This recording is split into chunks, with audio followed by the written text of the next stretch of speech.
Hello, good morning once again, everybody. You have learned my previous chapter, history chapter number 1. There was no doubt in that, I think. Okay, now we will have chapter number 17. The name of the chapter is Natural Resource, Land, Soil, and Water. You had learned chapter number 16, no? What was the chapter? It was about resources. You have got an introduction about the resources. There you have seen that there are different kinds of resources.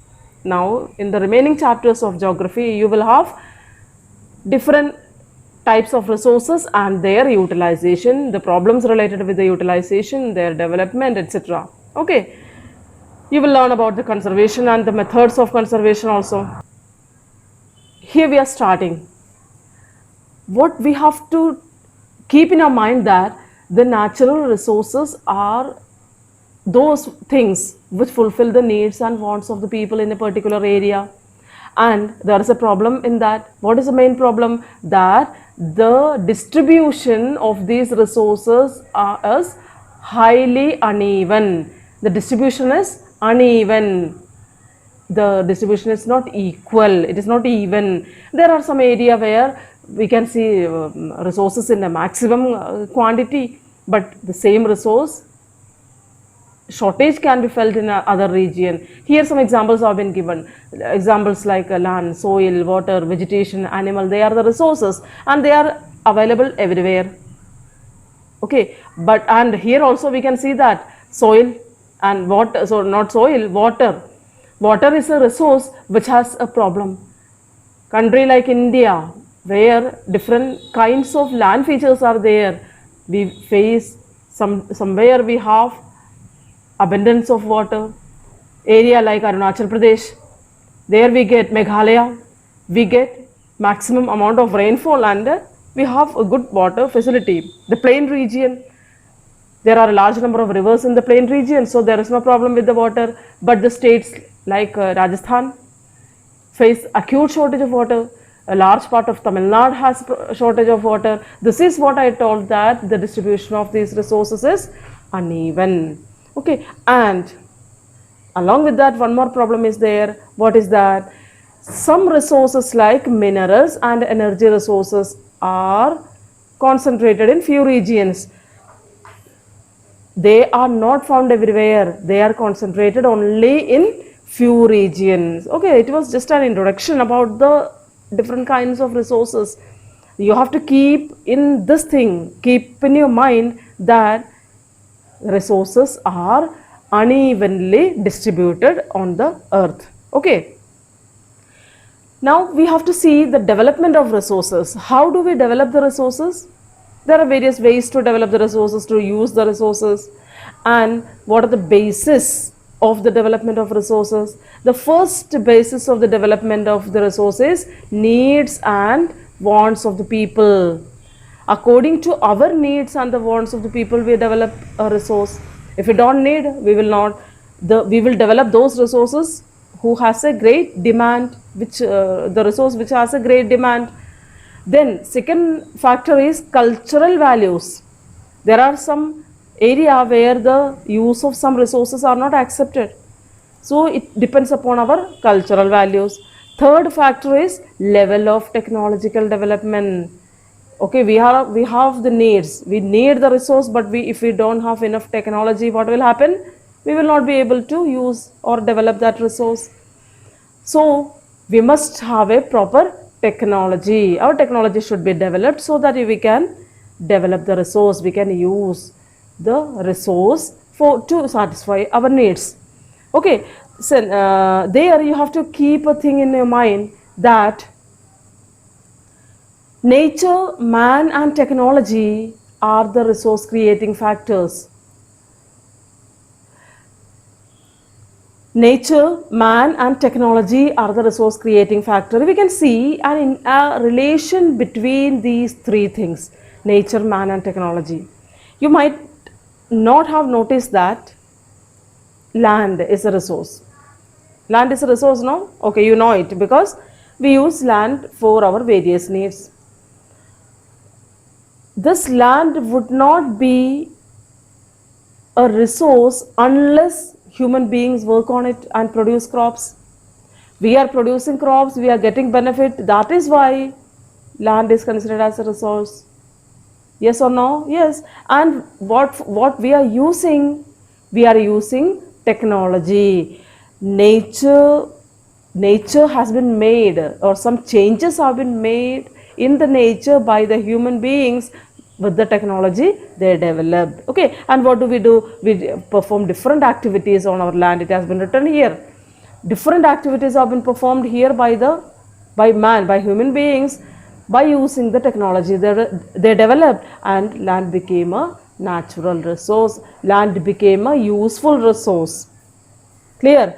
Okay, now coming back to the development of resource, I told you that there are different factors on which the development of resource depended upon. Number one, needs and wants of the people. Number two, cultural values of that particular area. Number three, technological development in that particular country. And number four is the amount of money we are having. To extract a natural resource, to bring it to use, what we must have sufficient amount of money. Okay, thing is there, thing is available, but if we don't have the money, are we able to get it? No, we are not able. Some examples have been given here, like the Kolar gold mines in the state of Karnataka. Gold resources are there in the mines, but we are not in a position to take the gold out. Why? Do you know? Because it is not profitable. Why? It has become very deep. The resource or the availability of gold has been very deep. So what we have done, the mining operations have been abandoned. We have stopped all the mining operations because it is not profitable. Clear? Okay, let us move ahead now. Now you have come to know that money is an important factor in developing our resources. Clear? Some more examples have been given here, like oceanic water. We know that 3/4 of the surface is covered with water. Just now I told you that there are some places which face acute shortage of water. If there is 70% water on the earth's surface, why should we experience the shortage of water? We should not. We can use the ocean water, no? But we are not able to use it. Why? Because the ocean water is saline, and we don't have enough technology to purify that saline water. And that technology is available now, but it is very expensive. It is not affordable to us.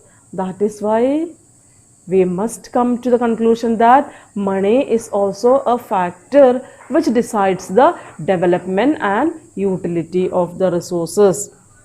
Have you understood?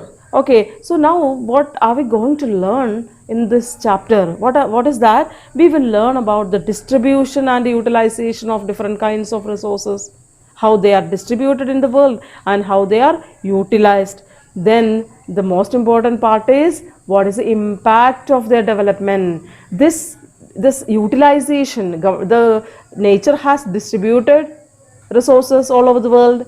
Human is utilizing, and the way in which we utilize the resources have led to certain impacts upon the ecology, impact upon the environment. So all these things will be discussed in the chapter. Okay, the nature has given us some resources which can be used again and again, like water, soil, wind. These are the resources which can be used again and again, but there are certain resources which will be exhausted, which will be finished after use. So we get a lesson that we must be very careful while using the resources. Okay, now the next topic is land resource. It was just an introduction. What did we learn? We learned about the distribution of distribution of resources on the earth, then the development of resources. We saw that there are different factors which decide the development of resource. So we are moving to one of the resources, most important resources on the earth, that is land resource. Land is an important resource for the human beings. Why? Because the land provides more than 95% of their food requirement. Land is an important resource because the land provides more than 95% of the food requirements of the people. Not over. The land provides us clothing, housing, and all the needs for the fuel, construction, transportation. Land is an important resource because it provides more than 95% of our requirements like food requirement, the requirement for clothing, housing, fuel, construction, transportation. Likewise, a lot of requirements, lot of demands have been fulfilled by the land. That is why land is considered as an important resource. Okay, and the utilization of land, that varies, that differs from area to area. Clear now? One thing is very important when we learn about the land resource, that the availability of land for human use is very limited. There is a limited availability of land for the human use. You know that the 30% of the earth's surface is covered with land, but we are not getting that much percentage for our activities. You hear the correct data has been given here. What is the data given? 90% of the world population occupies roughly 30% of the land area. The remaining 70% of the land area is either sparsely populated or uninhabited. Uninhabited means there is no one living there. Why there is no one living? Because topography of the land, and climate, they don't allow them to live there. Okay, land, number one, I told you land is very important resource. Second point, I told you that the land availability, that is limited. Why limited? Because topography of the land and climate, that they are not favorable for the human beings. Okay, there are some area like deserts. There are some deserts in the country, in the world. Okay, these deserts and the polar areas, they cannot be inhabited. People cannot live there.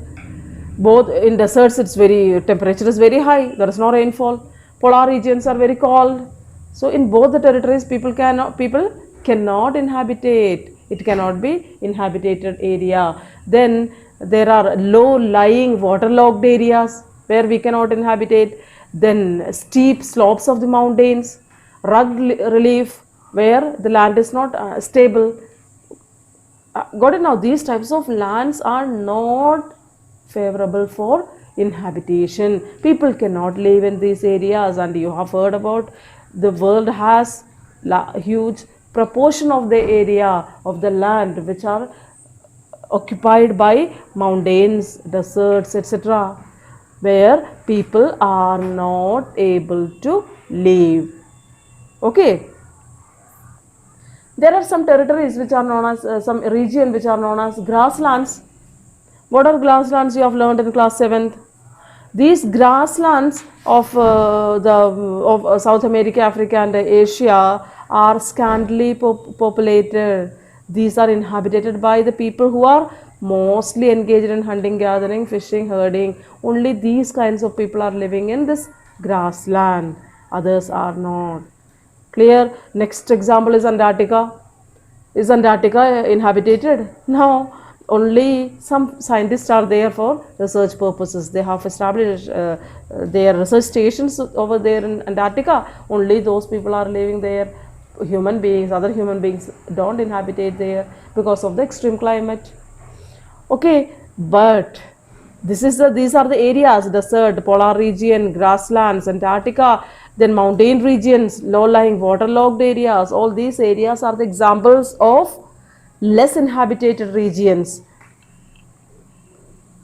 But there are some territories, like some regions like fertile plains and river valleys, which are densely populated. Why they are densely populated? Because they are suitable for agriculture. There are some area where rich deposits of minerals are there. Okay, then that is why this subtropical and mid-latitude zones are occupied by about 2/3 of the world's population. More than 60% of the total population of the world live in the fertile plains and the river valleys, because they can have their activities smoothly there. There will not be any problem occurred in their activities there. That is why they inhabitate in those types of lands. Okay, now we are moving to the land use. What is land use? Land use means in the way by which we use the land. We use the land for cultivation, grazing animals, building houses, roads, mining, manufacturing. In this way, there are various kinds of use for the land, and this is known as land use. Okay, and the proportion of land put to such uses are different. Is it same that the cultivated area, or the grazing land, or building land, road, mining, all this land is not same everywhere in the world. It is different from India to America. Okay, or but in India also, whenever we compare different states, we can see differences. Cropping area is more in the state of UP, but it is very less in Arunachal Pradesh. It is less in Tamil Nadu and Kerala. It means that there are differences in the way of the or the proportion of the land used to different purposes, and that proportion of the land for different uses, the land has been used for various activities, various purposes, and the proportion of the land used for these activities also are different, and that proportion of land put into various uses is referred with the term land use pattern. This land use pattern differs from area to area. Now we will have a we will have a thorough study about the land use pattern. So moving ahead now. Okay, now let us see the land use pattern of different countries. That depends upon a number of factors like topography, soil, climate, availability of water, mineral resource, the people's ability of the people who are living there. In this way, the land use pattern varies from one country to the another country. Okay, there are some territories or regions where huge deposits of minerals are there, so it will be used in that way. There are some area where soil is very fertile, like the northern plains of India. There the preference will be given to cropping land. There are some area where nothing is available, so people will not use that land. That land use pattern will be different. There are some regions which are very thickly covered with forest. So in this way, land use pattern differs in countries. This is the table which shows the land use in some countries. Let us move on to our country, India. See, India has 57% of its area as cropland. More than half of the land area of India is used to produce different kinds of crops. That is a good symptom, and that is the highest percentage among these countries, isn't it? Okay, and coming to the pasture land means grazing land, which has been permanently used as grazing land. Only 4% has been under pastures in our country, and 22% is under forest. Do you know what should be the percentage of area under forest in a country? It is 33%. A country should have at least 33% of its area under forest, but India is lagging behind. We are having only 22% under the forest cover. Coming to the other uses, 17% of the total land area is used for other uses like buildings, roads, railways, for some tree groves, okay, bridges. In this way, 17% of the land area has been used. You can have a comparison of different countries all over the world, right? Now, what information we are getting from this table? Have a look here. This table tells us that India possesses the highest percentage of area under cropland. I told you, a clear comparison has been given here.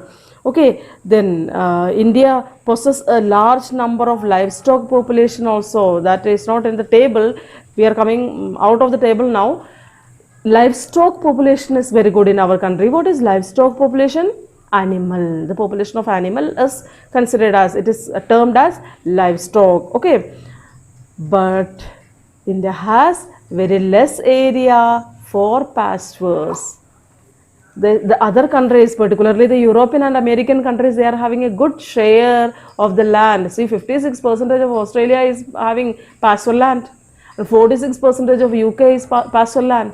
They have kept this much good much good percentage of area for pastures, but India has kept only 4% for the animal, the livestock population. Clear now? Okay. So we know that land has been utilized in different ways. There is a stiff competition among the land users in a country. We need land for cultivation. There should be 33% under forest. We need land for pastures. We need land for our developmental activities. Roads should be constructed. Railways and railway tracks and railway stations must be there. Airports must be there. Seaports should be there in a country. Then industries, factories, schools, hospitals, shops, all these things should be there for the development of a country. And where from we will get it? I told you a problem is there with the land. What is the problem? Land is fixed. Land is fixed. That is the stiff competition which is there in all the countries for the different uses of land. So what we should do?